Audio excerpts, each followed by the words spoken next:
ஆழ்கடலுக்குள் தியானம் செய்து கொண்டிருக்கும் சிவபெருமான்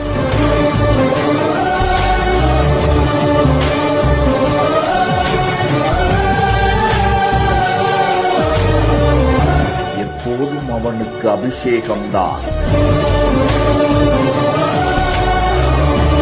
பேரலைகளாய் பிரச்சனைகள் இருக்க மனம் வலிக்கும் போது ஒரே ஒரு வார்த்தை நமச்சிவாய என்பது.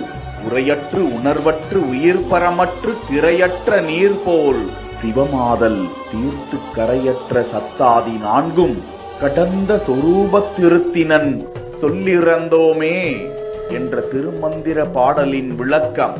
சிவபெருமான் நம்மை ஆட்கொண்ட நிலையில் பேச்சின்றி போனது, உணர்வற்று போனது, உயிர் சிவனோடு வேறுபாடு அற்று ஒன்றி போனது, கடலும் அலையும் வேறு இல்லை என்பது போன்ற நிலை உண்டானது.